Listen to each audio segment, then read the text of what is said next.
Ladies and gentlemen, boys and girls, dying time is here. That's right, we're talking about the season, if not the series finale of Hannibal on Dish by Dish.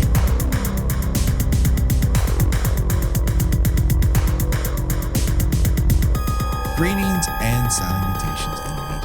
It's your old pal Patrick Hamilton coming to you once again from the Baltimore Institute for the Criminally Insane, perhaps for the last time for Dish by Dish. Anyways, this is Dish by Dish, where we talk about Hannibal.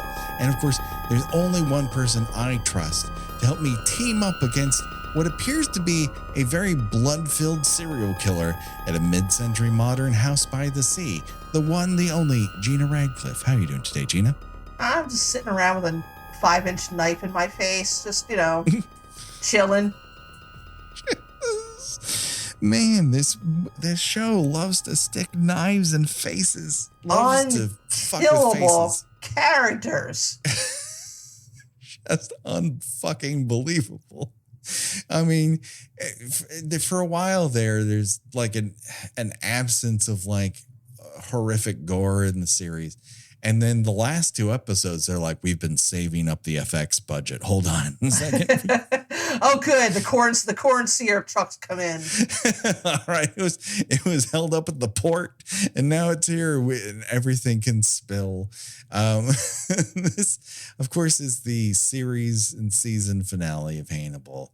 And so let's talk about the episode itself, and then, reminisce about it as a whole.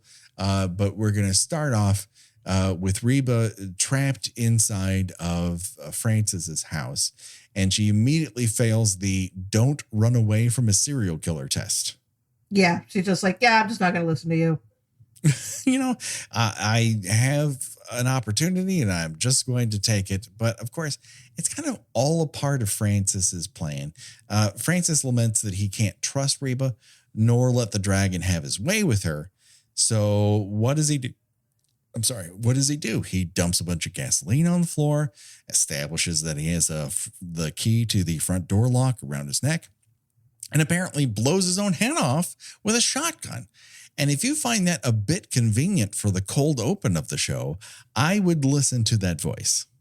Yeah. I just like, sir, whatever you want. I will make you a sandwich. I will give you a shoulder rub. Just tell me what you need. Yeah, he does find a way to give Reba dignity and not sacrifice her to the dragon. Like, he shows that level of humanity. He is essentially, he has grown, and he not only in the sense that he's become the Red Dragon, but he's also grown a little bit as a human being, and it kind of shows here. And also, we get to see the remnants of a head with an empty big hole in it. It's like was that The Quick and the Dead? Yeah. Where they the shootout, and like Keith David has like a hole the size of a pie plate going right through his head. It's like some Looney Tunes shit. Yes. Absolutely. And we're not left in suspense for very long, because Will goes back to his motel. Now, correct me if I'm wrong. We have seen this motel before. Is this not the same motel where the guy stripped pieces of flesh off of people's backs and made angels out of them? I believe it is. Yeah, where you would see like the flames coming off of people's heads and all. Yes. Yeah, I think so. This motel has seen some fucking shit. And Will's like, well, I need a place to stay. It's as good as any. They've got cable. They've got a pool. And they have access to FBI agents who are being hunted by serial killers. So Will walks into the room, and Francis is like, hey, yo, I got a gun trained on you. I'm going to just knock you out, wake you up, and we're going to have a little conversation. And the conversation is like, should I kill you or should I kill Hannibal? And Will's like, ooh. Would you do me a faves? Would you kill Hannibal because I am clinically unable to do that? Because you see, I love him. I love him. He loves me. It is a very bad relationship, but the sex is so good. And by sex, I mean stabbing people. So I mean, penetration is penetration. If you could stab him real hard so that he doesn't get up anymore, I could go back to my other life, and that would be really awesome. And he shares this plan with Bedelia, who tells him, do you remember when you did this before and it didn't work out? You're fucking doing it again. This is a bad plan, and you're a bad person for coming up with it. He's like, I don't know. I think it'll work out this time. And he's all like, oh, well, you're just worried he's going to come and kill you. It's like, well, that's a pretty valid worry, Will. I mean, honestly. And so he goes to Jag. He's like, hey, man, I think what we have to do is just make Hannibal a target, and it'll be too much for Francis to, possibly resist. We'll make it seem like I broke him out of jail. And then Francis just murks all these fucking cops that are surrounding their transport, these FBI agents. And again, bully for Hannibal for making me think for a split second, oh no, that innocent cop has been killed. Yeah, but again, it's like, okay, you got more people killed with this plan. How much collateral damage has occurred because of the FBI's desire to catch this one person? Well, they sacrificed enough lives to get Hannibal in jail. And then they're like, well, the only solution is to let him back out.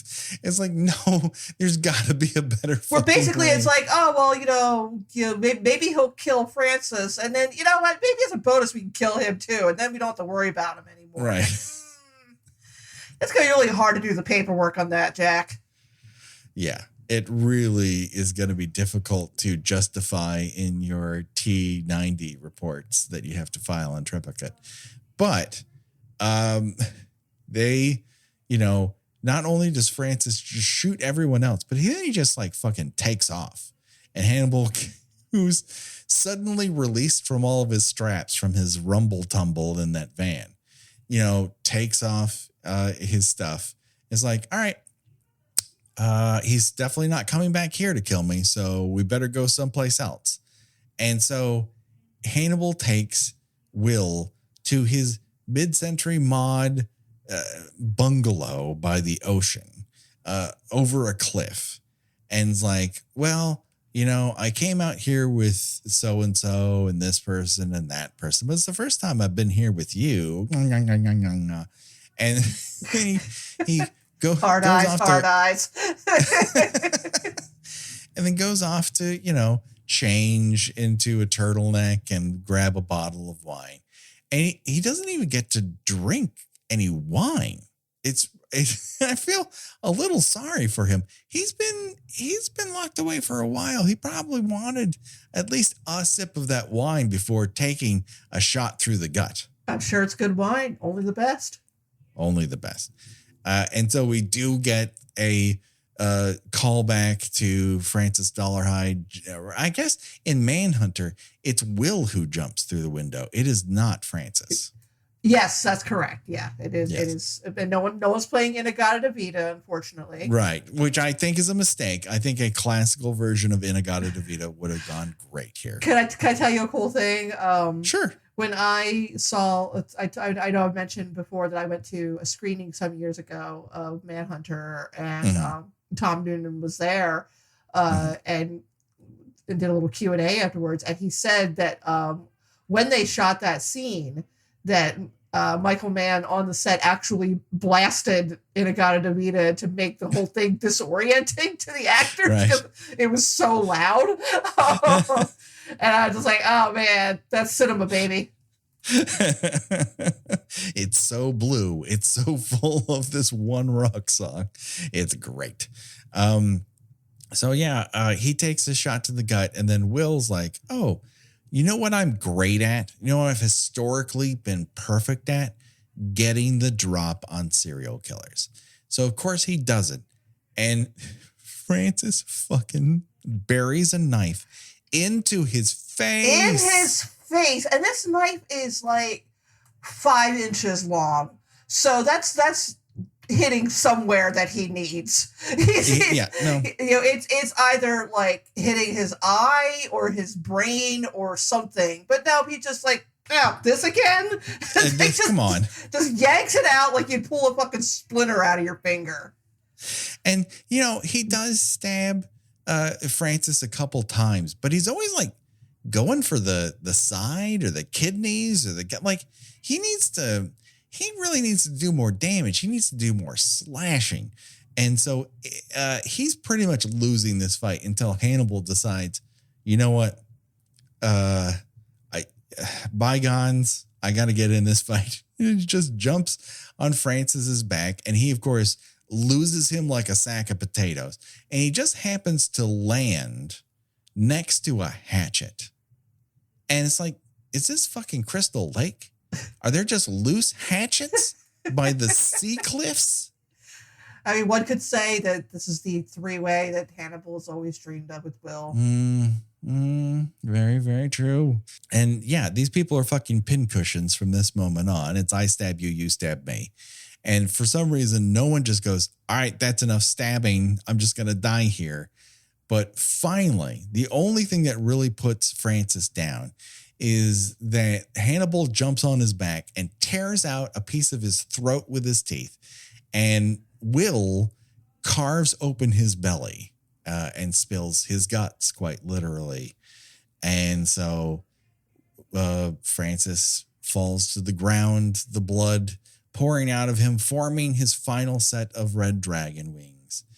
And Will and Hannibal embrace as only they can, knowing that there's really no place to go from here except the fucking Atlantic Ocean.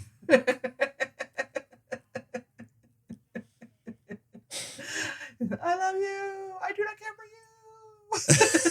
This is weird. And so they love each other. They embrace. The way they have sex is stabbing, and then they fall to their quote unquote deaths? Question mark? I hope, controversial statement. I hope so. Yeah. All right. Let's just fucking get into it, Gina, because I've thought about this a lot and I hadn't rewatched this in a while. And I just feel like the media environment, not for the better, has changed quite a bit in the last couple of years. And the idea that you could just pick up Hannibal and it would be an easy get for you, where you'd get a lot of press, a lot of critical, good press. I think it's too hard these days to actually do this. I don't think Hannibal, and I say this out loud, knowing how often I have been proven wrong. So if I'm proven wrong here, I'm happy for it. I don't see Hannibal coming back. I don't want it to come back. I want them to be dead because I don't want to know what sort of extremely contrived, circumstances would make these characters still alive. And this seems to be a natural conclusion because this is what they wanted. They are walking hand in hand into hell together. This is what they wanted. There's no reason for them to come back and keep playing this, forbidden romance thing. It doesn't make They're any finally sense. together. They are finally together. Yes. And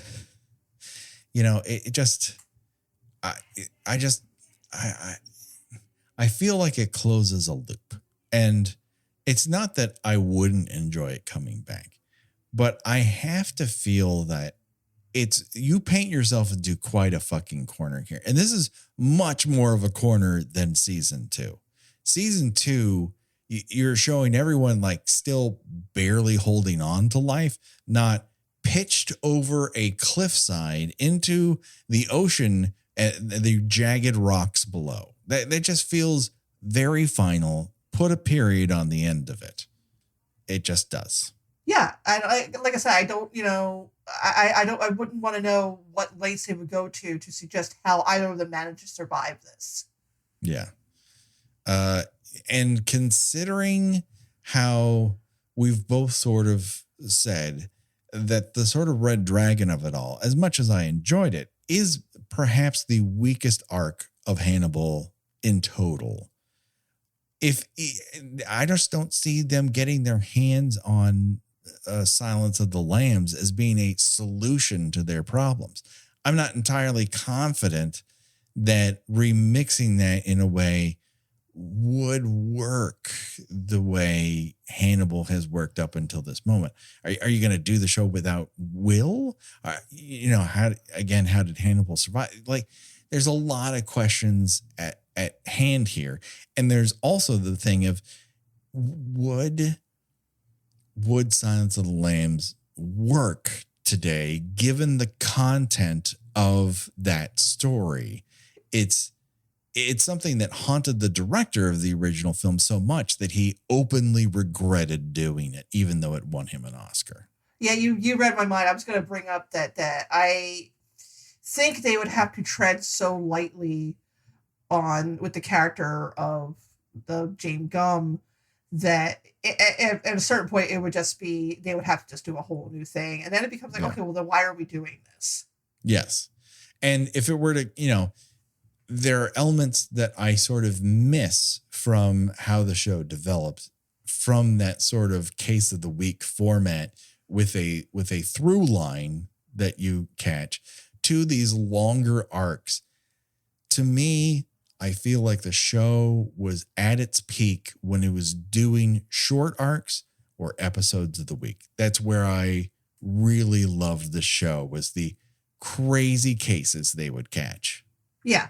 Yeah. I think season 1 for pure, shock, the season 1 is probably, when it was at its peak. Mm-hmm. And then, then season 3, it kind of took a more philosophical turn. Yeah. And I'm not saying it didn't work. I'm just saying it didn't move me as much. Yes. Yeah. My expectations are created in a slightly different way, based on, and I think it's a worthy experiment to go through Red Dragon with characters that you already know. Like, I think that's a worthy experiment. And like I said a couple weeks back, if you watch this just as a binge, I think it works a lot better than watching it episode by episode, which is, I think, something we learned after doing Friday the 13th movies for 2.5 years in increments according to how many people got killed at the time. Yes. Yeah. Where towards the end we drove each other insane trying to cover it.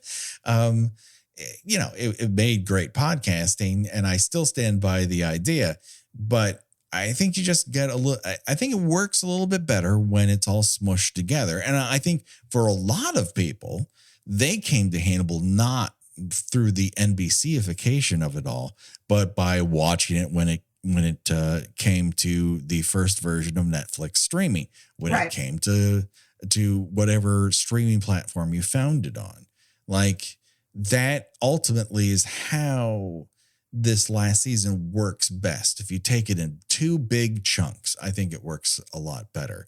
I still feel that 1 and 2 just have it together. And ultimately they were going to have to answer the question, how does the show continue with a cannibal whom is a cannibal? It was always a sticky wicket in terms of the show's existence. And for a long time, it walks that tightrope. And here it kind of fumbles. But then again, the last 2 episodes are a lot of fun to watch. Oh, they absolutely are. And I think that, even though it's not my favorite part of the series, I think it still does justice to the storyline. Mm-hmm. You can't really compare it to Manhunter, because even though it exists in the same universe and features a lot of similarities, there's such different styles, right, that it's apples and oranges. You can't really compare one to the other. They're their own animals. Yeah, I just think it works better as, you're right, like one fluid story. Yeah, and so You know, do we have any final parting thoughts for our time with Hannibal? It's been 3 years talking about this show, and I think time well spent because I can't think of another horror related show that's had a bigger impact on my view of the genre on whole. And I've really grown to love these characters, frustrated by them at points, but also I love them dearly.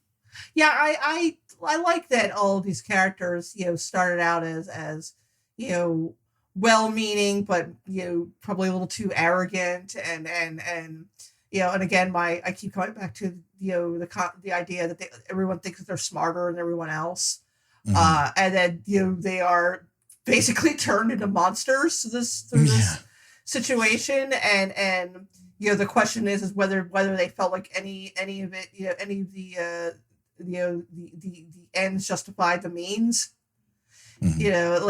Some characters like Alana, she kind of remains a cipher to the end.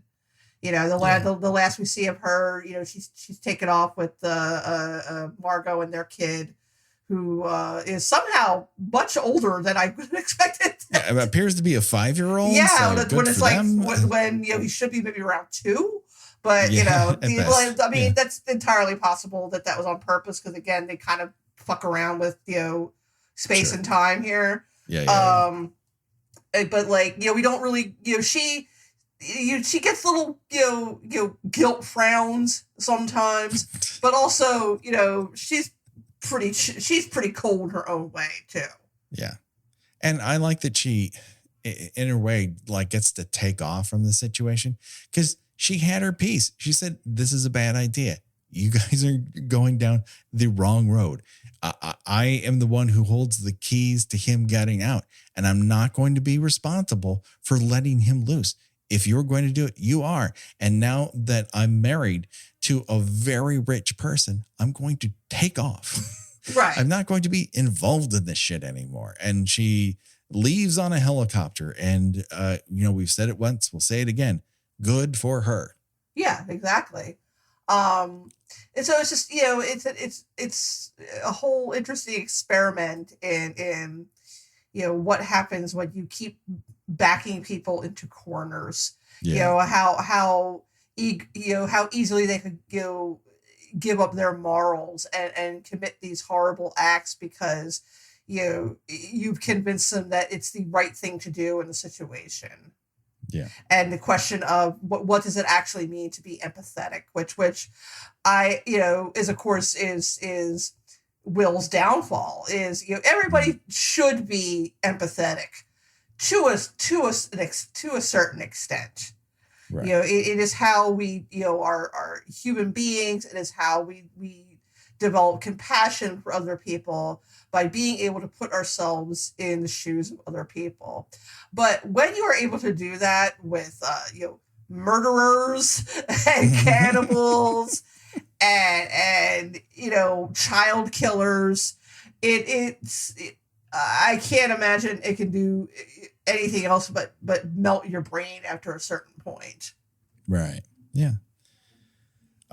Yes, you're going through the meat grinder. How do you not become meat yourself? It's just. And really, the person whose morals are the most questionable at the end of all this is Jack. Yeah, because he, several times over, puts this man that he knows to be extremely mentally fragile, in this situation where we have to rely on you to stop this serial killer. Right. You have to get inside of his brain and understand all the horrible things that he's thinking and all the horrible things that he wants to do to people, so that can help us catch him. Jack, find a psychiatrist to do this for you. That is their job. Yeah. Oh, yeah. It's a toughie. He's not left in a good position. That doesn't speak well for his character at all. No, whereas the Jack Crawford of the books and the movies were just like, I really don't want to do this, but this is the only way. Whereas Jack's like, yeah, you're gonna fucking do it. Yeah. So it's like, Like, you might as well sew handles onto your back because I'm throwing you into this. Yeah, either you do it or you're going to be personally responsible for, all these, families' deaths. It's like, no, he will not be responsible for those deaths. Yeah. Oh, yeah. Yeah. And of course, we would be remiss if we did not discuss the after credits, which finds Bedelia ready for dinner, literally, because we pan down and discover that dinner is one of her legs and she's sitting across the table from an empty chair. So who prepared her leg? Did she do that? Or is this in the future? Well, I can't remember when the season ended. Yeah. Were they expecting to come back, or was this the end of the end? I don't remember. I think they prepare. I think it's the same thing with season 2. You go out with the biggest possible bang you possibly can, and you paint yourself into a corner, and then the goal is, I can find my way out of it. I did it the last 2 times. I can do it here. And here's a teaser to say, you don't know the solution to this, but I can come up with one. So, okay. So it kind of leaves the window slightly open for a 4th season. Yes. Like, it doesn't have to be Hannibal necessarily. It doesn't, or it could be Hannibal. Or Bedelia could have done it to herself and she's the new Hannibal.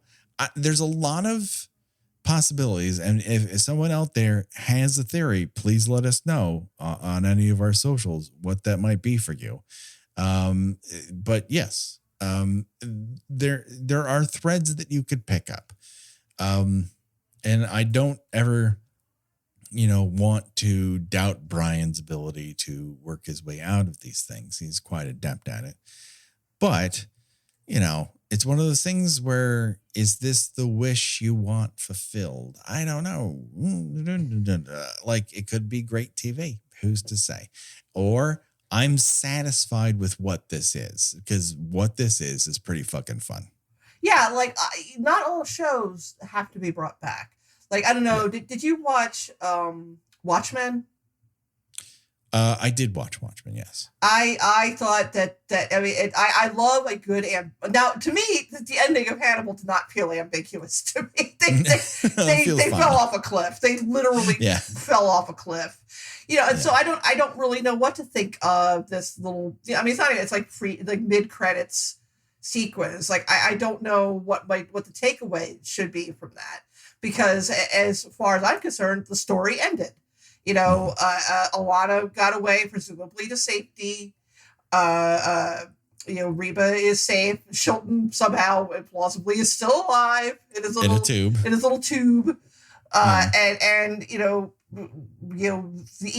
evil has been vanquished, and then the other evil has been vanquished. Yeah, it's very well resolved, and so the teaser is a teaser to make our brains puzzle. But that just about does it for Hannibal. It's bittersweet, but all good things must come to an end. Josh Hollis does all of our artwork. Revenge Body does all of our music. Go to revengebodymemphis at bandcamp.com to find this remix, all of our other remixes, and our main themes. It's good stuff. Do it today. Gina, where can people find you on these here internets? I write about movies and television at thespool.net, and I am on Twitter under Gina Does Things. You can yell at me for my opinion that they should not bring Hannibal back. Yeah, sure. Why not? And of course, you do that through our socials, Kill by Kill Pod on Twitter. We have the Facebook group, Kill by Kill Pod at Instagram. We have the Patreon, where we're doing fun movies on the side and we're wrapping up our coverage of Halloween commentaries, which have been super fun to do. And of course, we have cool things coming for you starting next week. Listen, I did this with Predator, so I'm not going to do it again. I'm not going to announce what the next episode will be, but I promise you, we have very fun things lined up for walking into Halloween this year. And I think everyone's going to be very happy with what happens if it all goes to plan. So fingers crossed, everybody, because we are really trying to make this spooky season the best one ever here on Kill by Kill. So for myself and for Gina, the body count will continue. Bye-bye, everybody. Bye.